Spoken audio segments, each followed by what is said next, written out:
வாழ்க்கையில் ஒரே கஷ்டமாக இருக்கா? சுற்றி இருக்கிற எல்லாரும் உங்களுக்கு துரோகம் பண்ணுறாங்களா? எங்கேயாவது யாருமே இல்லாத கண்காணாத இடத்துக்கு போயிடணும்னு தோணுதா? அப்படி ஒரு இடம் இருக்குது.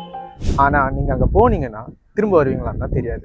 1992 லுக்கட்டெல்லான்னு சொல்லிட்டு ஒரு கெனடியன் சர்வே இன்ஜினியர் என்ன பண்ணுறாருன்னா, இந்த உலகத்தில் யாருமே இல்லாத தனிமையான ஒரு இடத்த கண்டுபிடிக்கணும்னு நினைக்கிறாரு. அவர் டிஜிட்டல் மேப்பிங்கிற மெத்தடை யூஸ் பண்ணி நம்ம மேப்பில் ஒரு பாயிண்ட்டை கண்டுபிடிக்காரு. அந்த பாயிண்ட்டுக்கு பேர் தான் பாயிண்ட் நீமோ. இவர் ஏன் இந்த இடத்துக்கு பாயிண்ட் நீமோன்னு பேர் வச்சாருன்னா, இவர் சின்ன வயசுல படிச்ச ஒரு புக்ல வர கேரக்டரோட பேர் தான் கேப்டன் நீமோ. லாட்டின்ல நீமோனா நோபடின்னு அர்த்தம். இந்த இடத்துல மனுஷங்க பறவைங்கன்னு எந்த உயிரினத்தையும் நீங்க பார்க்கவே முடியாது.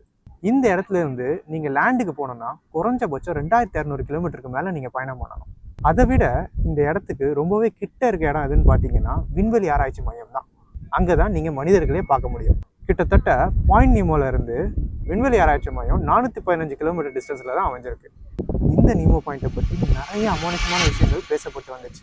அந்த மாதிரி ஒரு விஷயம் தான் 1997 அந்த பாயிண்ட்லேருந்து எக்ஸாக்டாக 3000 கிலோமீட்டர் தள்ளி இருக்கிற ஒரு நிலப்பரப்பில் இருக்கிற மக்களுக்கு அங்கேருந்து ரொம்பவும் வினோதமான சத்தங்கள் கேட்க ஆரம்பிச்சது.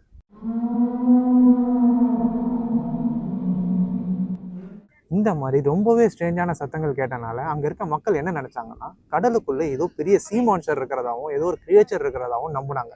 இந்த சத்தம் எங்கேருந்து வருதுன்னு கண்டுபிடிக்கிறதுக்கு ரொம்பவே கியூரியஸாக இருந்த சயின்டிஸ்ட் என்ன பண்ணுறாங்கன்னா, 2001 2002 இடைப்பட்ட காலத்தில் ஒரு ரிசர்ச் பண்ணுறாங்க. இந்த ரிசர்ச் மூலயமா அவங்க கண்டுபிடிச்சது என்னன்னா, அங்கேருந்து வர சத்தம் வேற எதுவுமே இல்லை, பனிப்பாறைகள் ஒன்றோடு ஒன்று உரசுற போது வர சத்தம் தான் அந்த சத்தம்னு கண்டுபிடிச்சாங்க. இந்த வித்தியாசமான சத்தத்துக்கு சயின்டிஸ்ட்லாம் வச்ச பேர் என்னன்னா ப்ளூப்.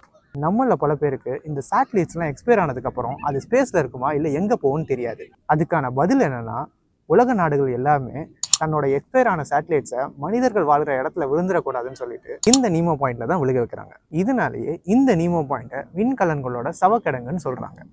அவங்ககிட்ட முன்னாடியே சொன்ன மாதிரி இந்த இடத்துக்கு யாராவது போனால் திரும்ப வர முடியாதுன்னு சொல்லியிருந்தேன். ஆனால் அதெல்லாம் முறியடிக்கிற வகையில் 2024 கிறிஸ் ப்ரவுன் சொல்லிட்டு ஒரு பிரிட்டிஷ் எக்ஸ்ப்ளோரர் இந்த இடத்துக்கு எக்ஸ்ப்ளோர் பண்ணி போறாரு.